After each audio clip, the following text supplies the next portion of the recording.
يا رب بالمصطفى بلغ مقاصدنا واغفر لنا ما مضى يا واسع الكرم. يا رب بالمصطفى بلغ مقاصدنا واغفر لنا ما مضى يا واسع الكرم. لم يحتلم قط طه مطلقا أبدا وما تثاءب أصلا في مدى الزمن. يا رب بالمصطفى بلغ مقاصدنا واغفر لنا منه الدواب فلم تهرب وما وقعت ذبابة أبدا في جسمه الحسن.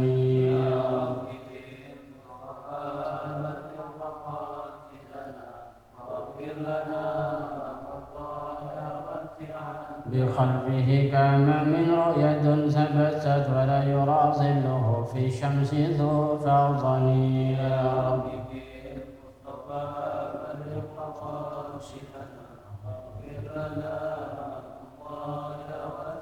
كتفه قد علت قوما إذا جلسوا عند الولادة صف يا ذا بالمختتن.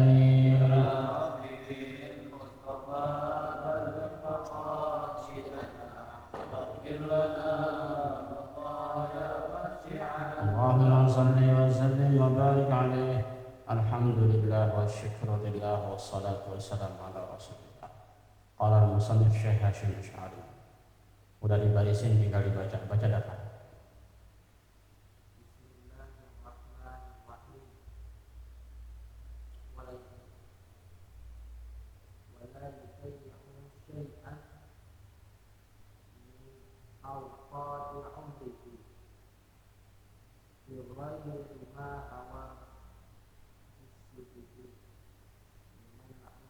Yang benar, tidak wajib lima.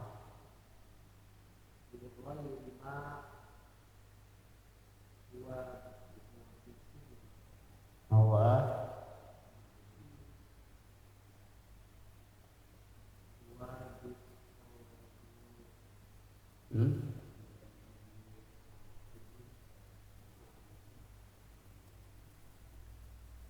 udah belum kemarin?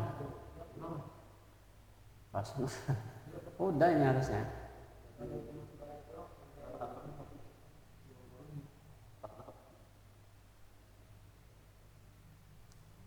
Tapi kalau bisa nafal harusnya bisa baca.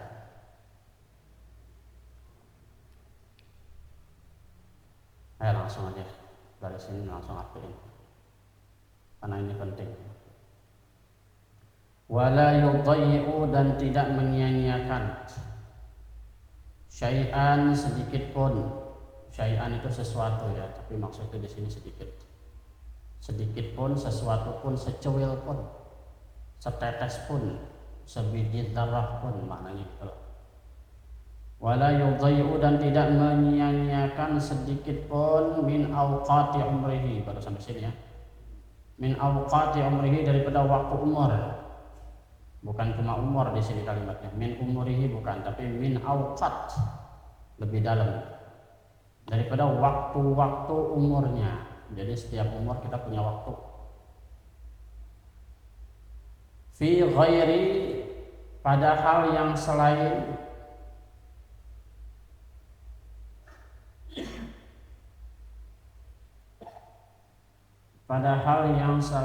ma, sesuatu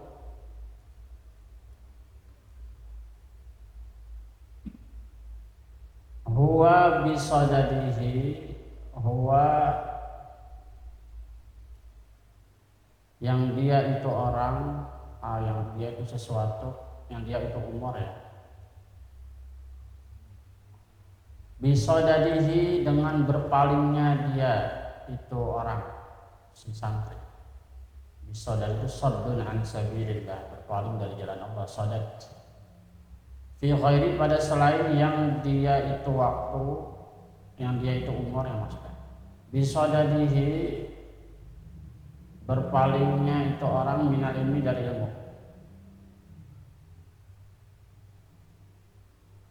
Wal amali, dan amal.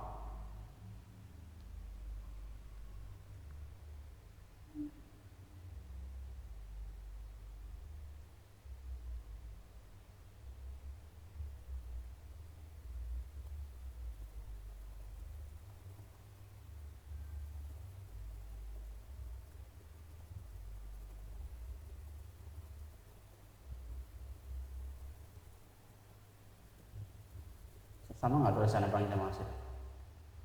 Dari wala yudhaifu sama nggak?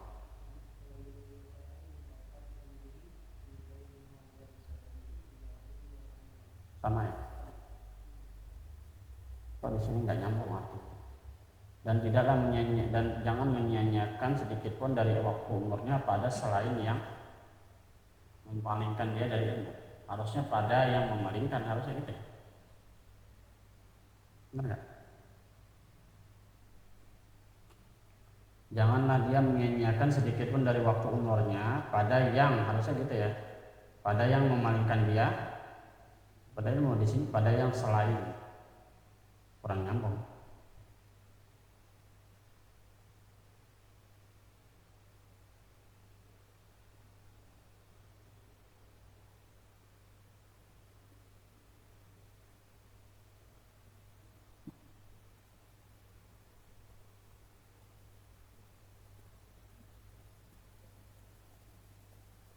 Nah, huwa bisadat, sadat itu kan berpaling.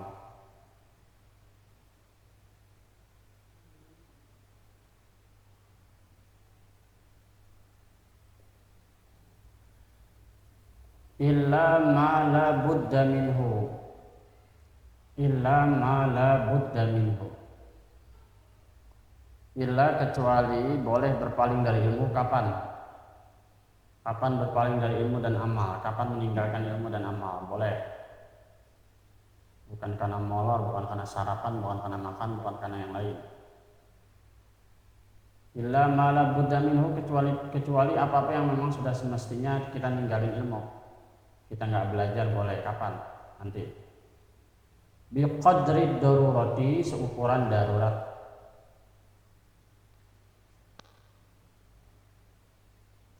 Min aklin, daripada contohnya makan. Makan boleh, ninggalin ilmu.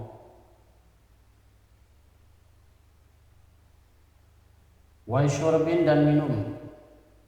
Au naumin, dan tidur yang darurat, bukan molor sahamnya. Bukan yang malamnya update status, paginya molor. Au istirahatin, atau istirahat. Lima lalin, karena bosan, jenuh, boleh. Yang namanya santri jenuh itu wajar. Au adai haqqi zaujatin. Au adai haqqi zaujatin, atau berhubungan suami istri. Boleh. Masa hubungan suami istri pakai baca kitab? Kalau mampu boleh-boleh aja. Bisa nggak Pak Dan?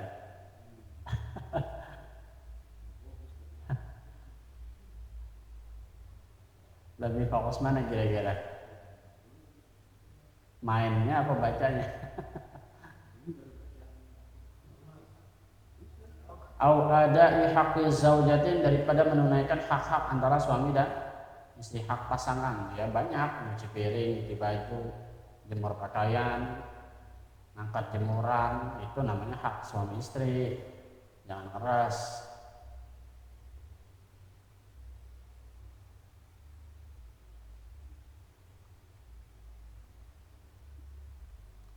Belanja ke pasar segala macam, pokoknya hak-hak pasangan kita. Di sini tentu bahasa halus maksudnya adalah hubungan suami istri ya. Au zairin, atau berziarah, mengunjungi orang, baik yang hidup maupun mati. Ziarah itu nggak mesti yang mati ya. Au zairin itu berkunjung ke orang, kunjung, lagi main ke orang, boleh. Nggak baca buku, nggak belajar, itu boleh. Au tahsili qutin, atau mencari sesuap nasi. Qut itu kalau bahasa fikih apa? Bahan pokok. Ya, mencari sesuap nasi, kerja maksudnya. Tahsili qutin itu mencari bahan pokok, mencari makanan pokok, mencari sesuap nasi. Mimma yahtaju ilaihi, mimma, dari apa-apa, kebutuhan maksudnya. Yahtaju ilaihi, yang dia butuh kepada kebutuhan itu. Memang dia sudah seharusnya perlu makan, perlu jajan, perlu nyari duit, maka dia meninggalkan majelis.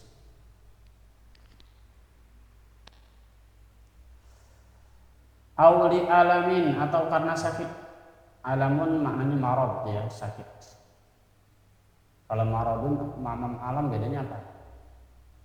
Kalau marad sakit, sakit saja, sakit secara umum. Tapi kalau alamun sakit yang dirasain. Walahum adzabun alim, bagi mereka azab yang pedih. Jadi kalau alamun itu sakit yang dirasain, nyeri segala macam, pusing, meriang, sakitnya kan kita merasakan. Tapi kalau maradun itu sakit umum, sakit secara umum ya.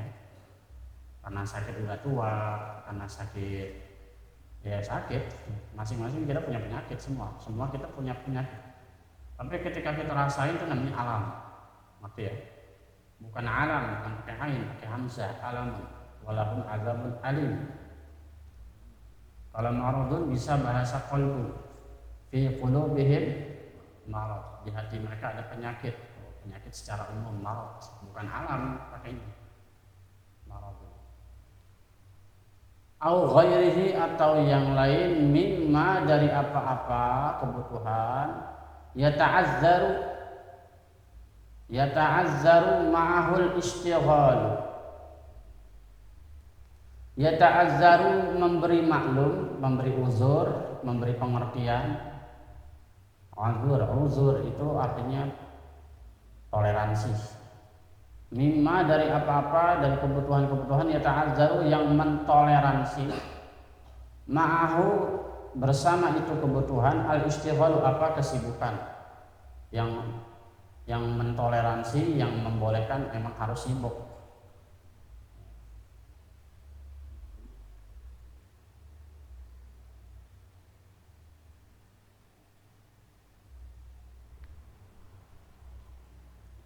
Wakana, dan adalah terbukti, ba'duhum sebagian dari para ulama. Ba'duhum maknanya bukan sebagian 50-50. Ba'duhum itu maknanya aksar kalau dalam ilmu fikih. Qala ba'duhum, berkata sebagian mereka itu maknanya aksar, jumhur ya, kebanyakan para ulama la yatrukud darsa, tidak pernah meninggalkan pelajaran. Li'arudi maradin khafifin, karena adanya sakit ringan. Sakit ringan gak pernah ditinggal yang ini lagi.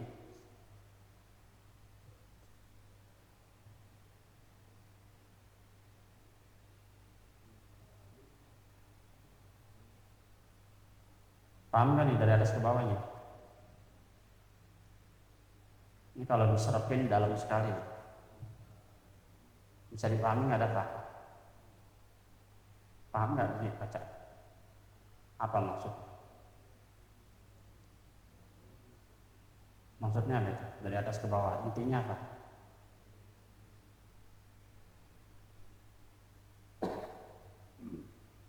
Kalau nggak darurat nggak boleh nggak, apalagi udah ngomong semalam mau datang tapi nggak datang juga. 2 kali, 1 kali lagi kasih piring. Malam ngomong, cuman nggak bilang jam berapa. Kesibukan itu emang ada, tapi kalau pagi itu nggak mungkin. Apa yang kita kerjain itu semuanya hal yang sekunder. Yang primer itu kalau usia kayak gini, usia kayak Dafa, kayak Rashid, itu belajar, nggak ada lagi.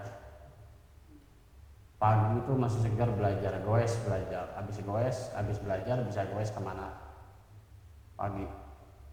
Ya kalau saya ingat masa-masa nyantren tuh suka nyesek nih, kebanyakan kerjanya daripada belajar.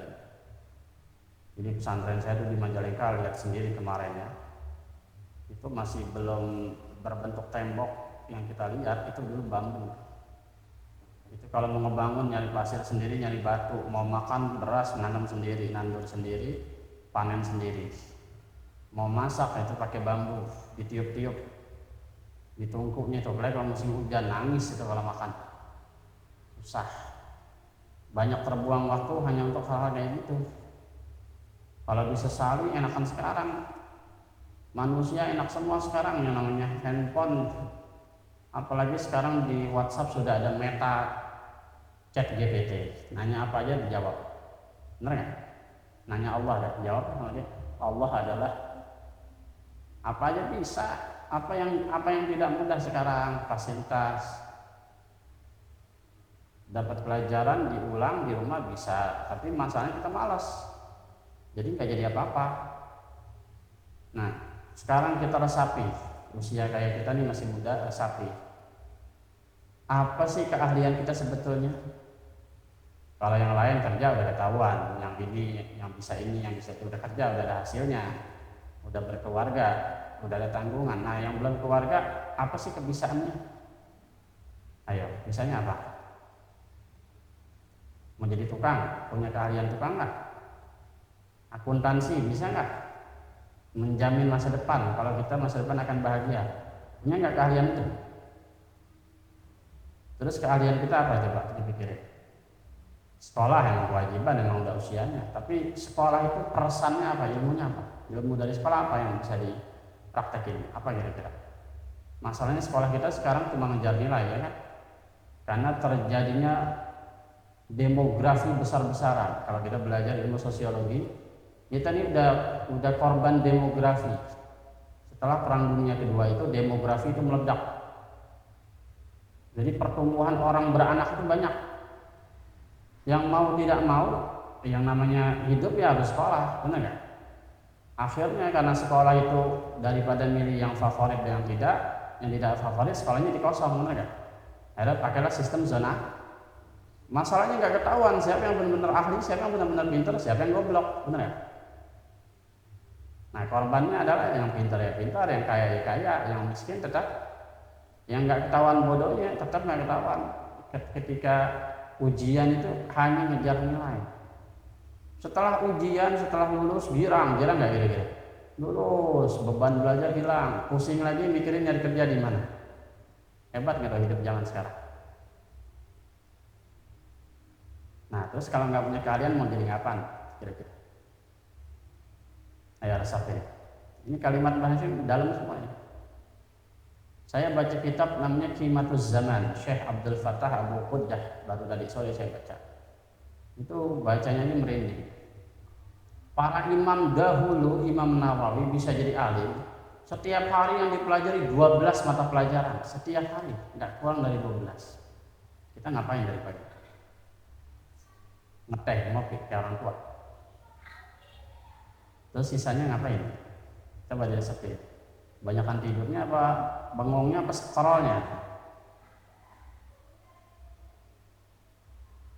Bisa dipahami kata. Begitu berlalu waktu akan menyesal, benar-benar menyesal. Wal asri innal insana lafi. Kata Imam Syafi'i, seandainya hidup itu nggak perlu aturan syariat, nggak perlu fikih, surat wal asr udah cukup. Allah nggak usah nurunin surat yang lain. Surat wal asr udah cukup. Kalau hidup ini cuma baik sama buruk. Kan ada orang ngomong hidup itu dua, baik ya buruk. Ya. Banyak orang nggak sholat tapi baik, banyak orang sholat tapi brengsek. Kata Imam Syafi'i, kalau hidup cuma mikir baik buruk, nggak usah ada surat yang lain. Wal asr udah cukup, benar nggak? Karena itu secara umum. Tapi kata Imam Fakhruddin Ar-Razi, orang yang sudah masuk surga aja nyesal nangis. Udah masuk surga masih nyesal, percaya nggak? Mati dulu. Percaya nggak Bang Budi, di surga masih nangis? Padahal surga udah enak, benar nggak? Mungkin kita nggak masuk logika. Di surga masih menyesal. Gimana gambaran? Coba kita belajar tauhid. Surga ada berapa tingkatan? Ada 8. Yang isinya orang-orang soleh tertinggi, muqarrabin, ulaikal muqarrabun, hanya 1. 7-nya itu orang biasa. Mau masuk surga biasa apa VVIP? Banyak. Mau masuk surga biasa. Terus ente tiap hari assalamualaikum ayuhan nabi nggak mau ketemu. Mana perjuangan hidupnya? Bener nggak? Masuk akal nggak gitu? Kalau orang baik banyak di luar. Allah itu tidak akan mendustakan orang yang bersyahadat. Dalam Maulid Ad-Dibai, apa kata Allah? Saya tidak akan mengazab orang yang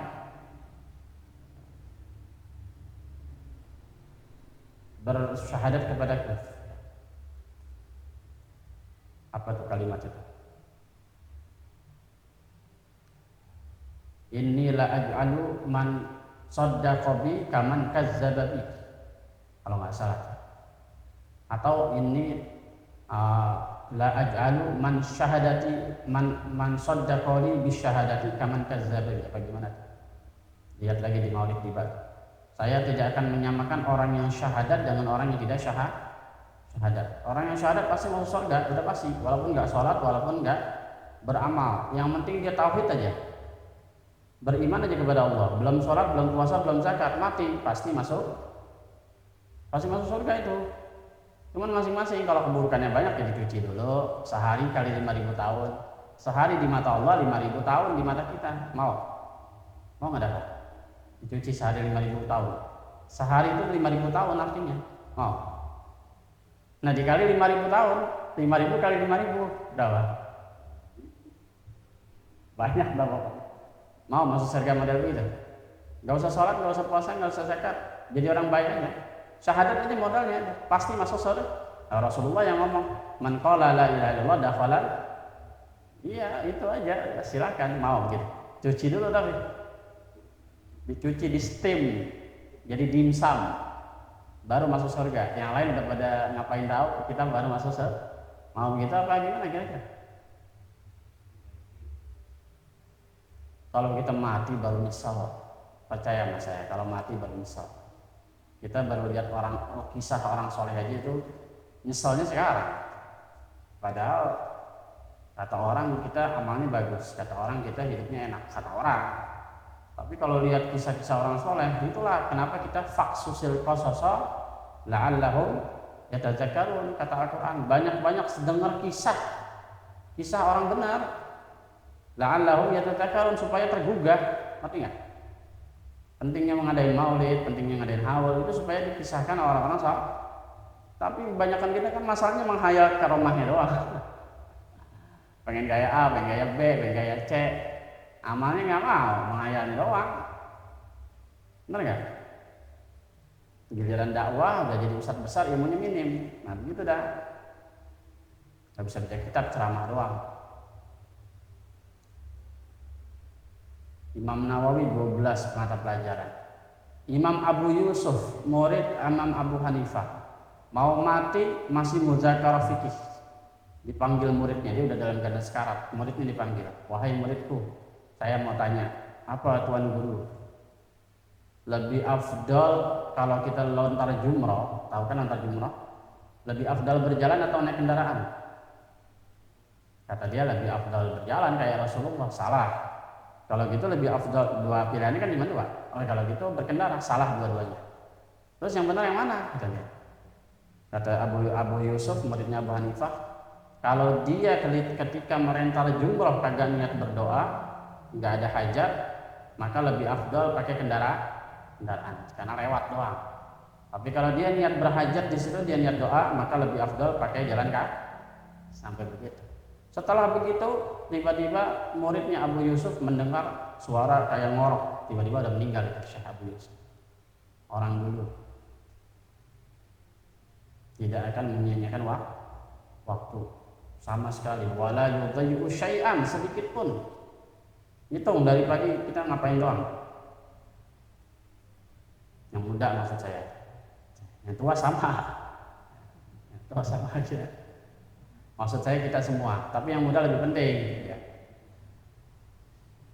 Kemudian para ulama, Syekh Abdul Fattah Abu Ghuddah menukil sebuah riwayat dari Nabi SAW. Umur manusia itu 60. Itu yang dikontrol sama Allah. Yang masih ada, apakah dia masih bisa baik atau dia masih bisa melengsot.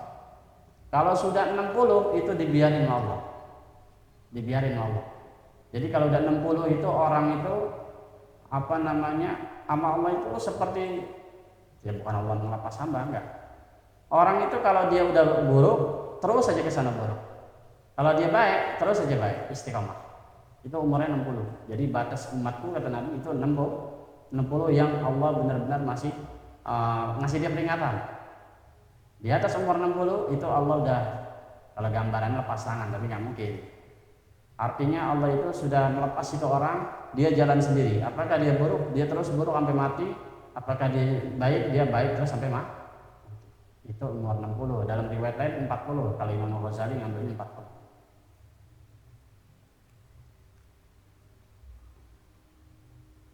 Apa-apa yang memalingkan ilmu. Sekarang tanpa ilmu bisa nggak baca kitab itu? Nggak bisa. Jangan merasa baru sampai sini udah perasaan udah banyak ilmu, baru bisa ini itu udah banyak. Dulu murid Abu Hanifah juga sama, yang tadi Imam Abu Yusuf tuh sebelum alim masih muda, sama juga, pernah songong juga. Beliau tuh yang tadi tuh yang meninggalnya soleh, yang meninggal muzakkar itu, masih umur mudanya tuh pernah merasa belajar selama 25 tahun. Dia belajar sama Abu Hanifah khidmat benar-benar 25 tahun. Orang kalau belajar 25 tahun udah kayak apa ini? Tiap hari mau gurunya. Tiap hari mau gurunya, kita seminggu sekali. Yang serius, yang ngaji serius seminggu sekali. Itu juga belang bentong. Ini 25 tahun, satu waktu dia ujub. Merasa sudah pantas. Imam Abu Hanifah lagi sakit, dia ganti ngajar tanpa izin. Ini Abu Yusuf, tapi tobat, tadi tuanya kan bagus. Ini luar biasa kisah orang soleh. Satu waktu Imam Abu Hanifah namanya guru, belum ada izin, dia suruh diutus muridnya dipanggil, temui Abu Yusuf. Dia tanya masalah jual beli. Abu Yusuf nggak bisa jawab. Akhirnya Abu Yusuf paham, ini pertanyaan nggak biasa ya. Saya lupa kisahnya itu tentang apa. Kalau nggak salah tentang barang yang cacat. Barang yang cacat itu nanti dipulangin atau tidak. Kisah detailnya saya lupa. Jadi begini, ada orang beli barang, orang beli bahan. Kebetulan Abu Hanifah itu pedagang ya, dagang bahan, dagang baju yang masih mentah tuh bahan. Itu Abu Hanifah kerjaannya itu. Kata Abu Hanifah gini, wahai muridku temui Abu Yusuf, seniormu temui. Dia kan lagi ngajar, kamu temuin, kamu tanya. Ada orang beli bahan ya. Nah terus bahan itu tujuannya dijahit. Orang ini nitiplah ke penjahit, ke Bang Lois. Orangnya mana? Nah nitip ke penjahit. Setelah nitip ke penjahit, tiba-tiba penjahit itu mencuri kainnya, nggak dipulangin. Dengan ribuan alasan, tuh kain nggak dipulangin. Dengerin apa? Jangan ngomong, jangan lihat buku, dengerin ini. Pikirkan yang cerita ini dulu. Setelah dititip ke tukang jahit buat dijahit, tukang jahitnya malah mencuri dengan 1000 alasan, pokoknya nggak mau lagi itu baju. Ditanya, kamu tanyakan ke Abu Yusuf, apakah si penjual baju, apakah si tukang jahit wajib membayar itu baju, mengganti. Kemudian si yang mau jahit minta ganti, minta tuntut ganti, mau dibayar atau tidak. Nah terus kata si Abu Yusuf, ini pertanyaan luar biasa nih, aneh nih. Tapi dijawab aja dulu. Dua-duanya disalahin. Katanya si penjahit wajib ganti. Salah. Wajib ganti duitnya mas. Yang kedua si penjahit nggak wajib. Salah juga. Dua-duanya. Kepikiran nggak tuh?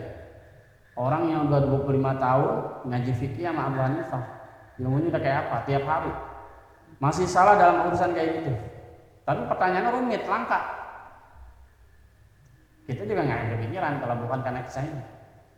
Jadi ada orang beli bahan, setelah beli bahan nitip ke penjahit, tolong jahitin. Tapi penjahitnya malah mencuri. Ngerti nggak? Nah itu penjahitnya wajib ganti atau tidak? Atau si pemberi bahan itu yang nitip jahitan wajib nuntut atau tidak? Dua-duanya salah. Akhirnya Abu Yusuf menemui Abu Hanifah. Wahai tuanku, aku punya pertanyaan yang saya yakin itu dari engkau. Tapi saya nanya dulu, ini bagaimana hukumnya? Maka kata Abu Hanifah, kamu emang nggak bisa jawab. Katanya kamu sudah belajar sama saya 25 tahun dan kamu berani bikin majlis. Nangis. Dijawab sama Abu Hanifah, begini, kalau itu bahan sudah diukur, maksud saya tadi bukan ganti gini ya. Jadi gini maksud saya. Ini nggak masuk akal. Maksud saya gini, yang masuk akal gini. Si penjahit kan mencuri. Nah, karena sudah dicuri kan hilang tuh bahan. Nah, sekarang si penitip bahan udah harus bayar jasanya atau tidak gitu maksudnya? Itu maksud saya. Baru ingat ya. Wajib bayar jasanya enggak? Kan udah dititip. Sementara bahannya hilang. Itu ada hukumnya dalam ilmu fikih. Nah, kata Abu Hanifah begini, kalau itu penjahit sudah ngukur bajunya, udah ngukur, kamu tanya dia udah ngukur apa belum? Kalau dia sudah ngukur berarti dia niat menjahit. Tapi karena dia kemasukan setan, maka dia mencuri. Kamu tetap wajib bayar ongkos dia jahit karena dia sudah kerja. Karena hadis Nabi, bayarlah jasa orang sebelum keringatnya kering. Nah, kamu tanya lagi, kalau dia belum ngukur itu baju, berarti dia memang niat mencuri dari awal. Kamu minta gantinya. Paham gak di situ? Di situ Abu Yusuf nangis. Merasa ilmunya sudah kalah tetap sama gurunya. Pertanyaannya langkat. Banyak kisah-kisah orang soleh itu kalau kita baca merinding. Padahal cuma lihat di kitab, belum dengar dari seorang guru. Maka jangan menyanyiakan waktu sedikit pun. Coba sehaus mungkin amal ilmu. Lihat di atas. Yang halaman paling bawah. Halaman sebelumnya 66, lihat kan paling bawah. Wasaminu asyar yang ke-18 ayyudimal habsal, senantiasa menjaga rakus dalam hal menambah jangan cukup.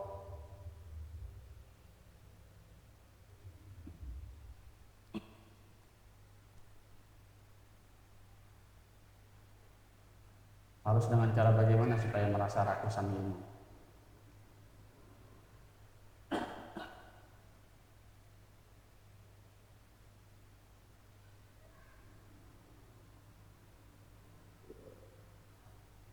Illa mala budda minhu, kecuali apa yang semestinya, terlanjutnya tadi. Kecuali yang memang harus kita lakukan minhu daripada itu kebutuhan, biqadri darurat, seukuran darurat saja. Min aklin, daripada makan.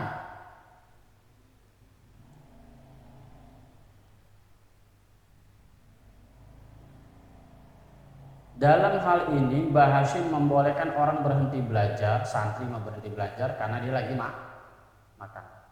Tapi kalau kita lihat kisahnya gurunya Sibawayh yang punya ilmu arud, ilmu syair, tahu nggak?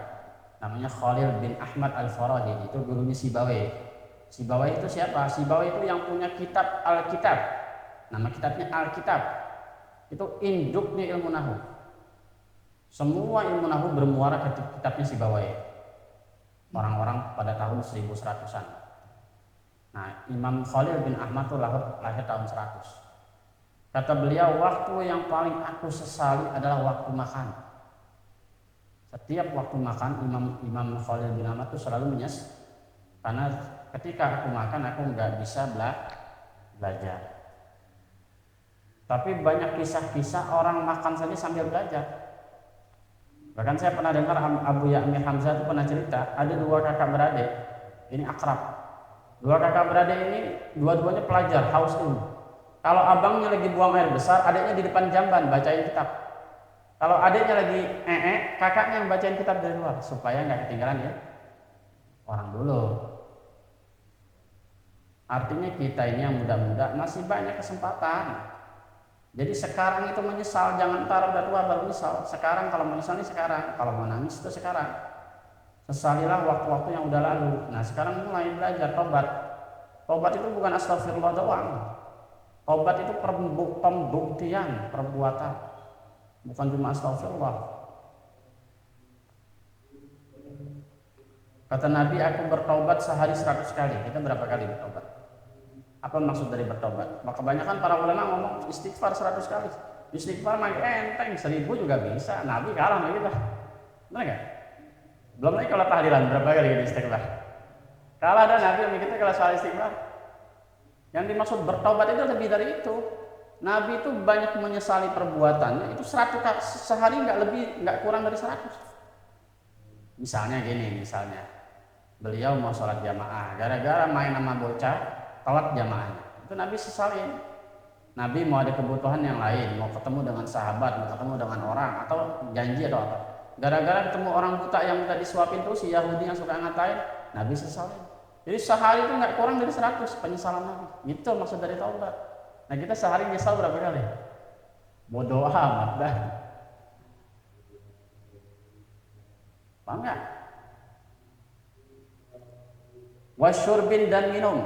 Dalam kitab Ta'limul Muta'alim, orang yang banyak makan banyak minum, orang yang banyak minum banyak ngantuk. Orang yang banyak ngantuk maka akan banyak menguap dan banyak buang angin. Dalam kitab Ta'limul Muta'alim. Tapi di sini membahas yang ditoleransi.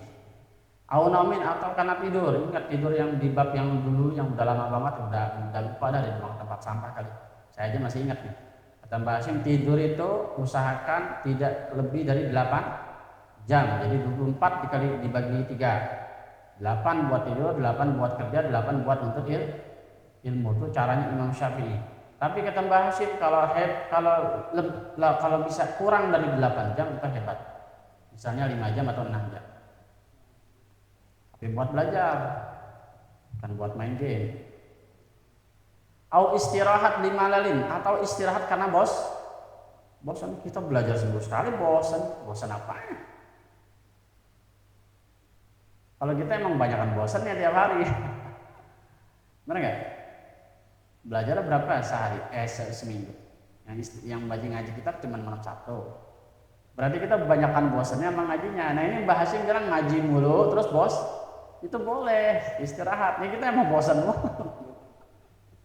Sampai yang ngajar bosan juga. Ini nggak naik ini kualitasnya gitu nggak kira-kira?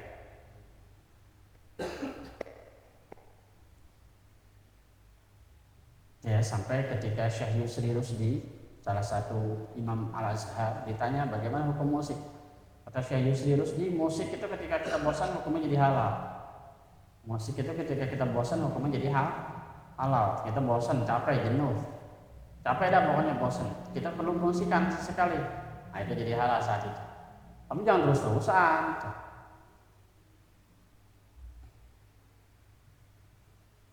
Jangan jadi kebiasaan. Bermusik itu jangan jadi makanan. Hatinya nanti keras. Au adai haqqi zaujatin, atau menunaikan hak istri. Zaujah itu istri. Ya. Tapi sebenarnya yang namanya zaujun gitu tidak perlu pakai tak marbuta juga bisa. Jadi zaujun kalau suami yang ngomong maknanya istri. Kalau zaujun istri yang ngomong maknanya suami. Jadi zaujun itu artinya bisa suami bisa istri tanpa perlu tak marbutoh. Zaujatin tanpa perlu tin. Jadi kalau ada orang aina zaujuka mana istrimu. Tapi kalau aina zaujuki mana suami. Jadi zaujun bisa bermana suami bisa bermana istri.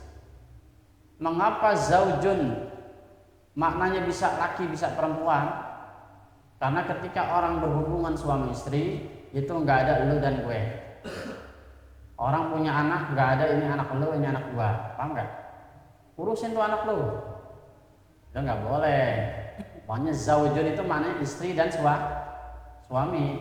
Ya, jadi kalau dalam bahasa Arab aina zaujuka berarti mana istrimu karena pakai ka untuk anta. Aina zaujuki pakai anti mana suamimu, paham nggak? Sama-sama zaujun. Jadi zaujun dalam bahasa al-izdiwaj bermakna al-infirat atau al-ittihad. Makna dari perkawinan adalah persatuan. Makanya bahasa hubungan badan dibilang apa? Bersetubuh. Artinya karena kita nggak bisa masuk menjadi satu ini karena badan kita ini ke badan kasar. Sebenarnya secara rohani kita pengen bersatu dengan istri kita, tapi nggak bisa. Paham nggak? Masih terhalang badan hanya bisa melalui sperma itu. Nah, jadi satu itu namanya anak.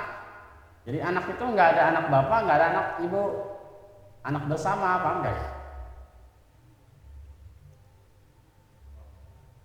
Mulai belajar tasawuf. Paham nggak kira-kira? Ngurusin anak lo. Makanya nggak ada ketika orang bercerai itu nggak ada sebenarnya hak asuh anak tuh nggak ada dalam Islam. Itu hak asuh anak itu punya dua-duanya. Orang itu berebut hak asuh anak itu cuma gengsi doang, ingin menunjukkan kemenangan, paham nggak? Artis-artis cerai karena pengen menekan pasangannya. Kalau dia menang secara mental, yang kalah itu jadi kena mental. Padahal dalam Islam nggak ada hak asuh anak. Kalaupun udah cerai, itu anak punya tetap berdua. Kita harus tetap merawat bersama. Yang bisa memutus hubungan dengan anak hanya kematian. Udah nggak ada lagi.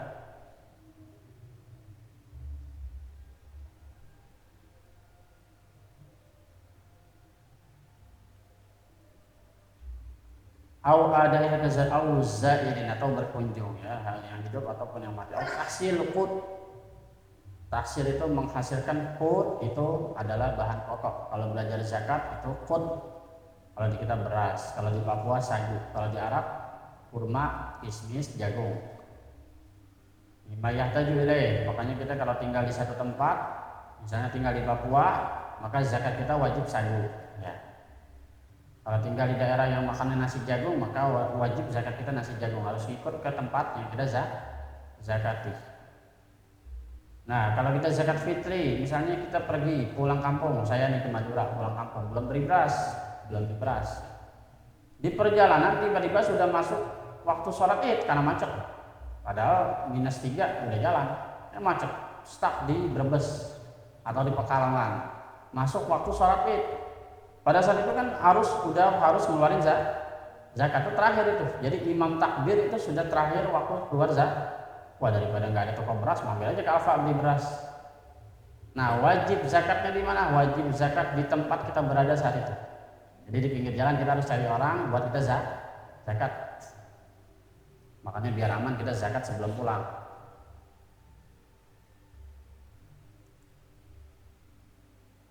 Mimma yang terjadi apa yang dia butuh awal alam atau bukan rasa sakit, jadi bukan sakit dong, tapi rasa sakit alam. Awali atau selainnya mimma yata'azzaru ma'al istighfar, apa yang memang membolehkan dia sibuk. Paham enggak? Kalau tugas-tugas kesekretariatan itu sudah selesai, kembali ke pelajaran. Lihat pelajaran yang dikaji. Banyak yang harus kita pelajari. Misalnya memperlancar cara komputerisasi berhitung, itu harus dilihat. Jangan nonton yang kagak-kagak. Bagaimana nih gua ngitung nih, udah misalnya harus jago nih Excel.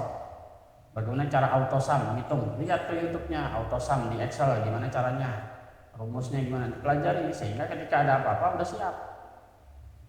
Menulis bahasa Arab, satu waktu pasti butuh nulis bahasa Arab, buat qasidah, buat artikel apa, belajar nulis bahasa Arab di laptop.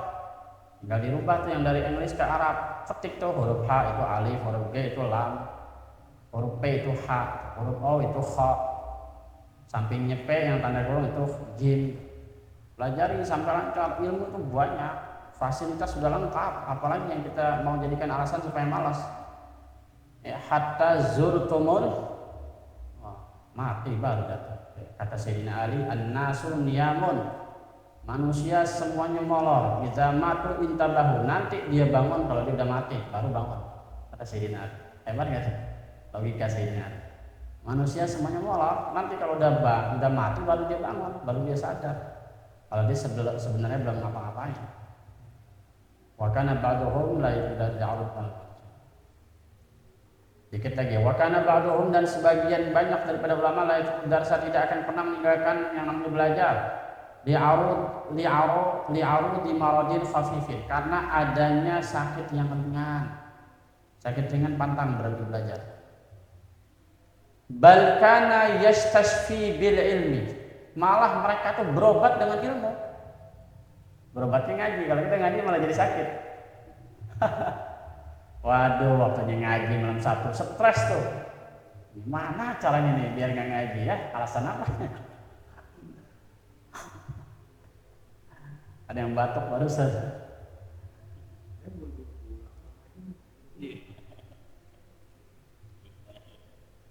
Ada ulama-ulama Azhar itu kalau diajak jalan-jalan resahnya. Kenapa Syekh resah? Refreshing saya itu baca kitab. Kalau kita stres seminggu sekali wajib jalan, termasuk saya seminggu sekali wajib jalan ya. Kalau ulama-ulama besar, obat saya itu belajar. Jadi diajak jalan-jalan, bawaannya pengen pulang terus. Sama kayak Imam Nawawi katanya tuh, diajak main nggak mau, diajak main ya. Ternyata ngumpet-ngumpet lagi belajar di perpustakaan. Gimana nggak alim? Wa yashtaghilu bihi, dan mereka menyibukkan dengan ilmu biqadril imkan. Setiap kapanpun waktu itu cukup memungkinkan, biqadril imkan, seukuran kemungkinan. Kapan aja ada waktu cukup belajar.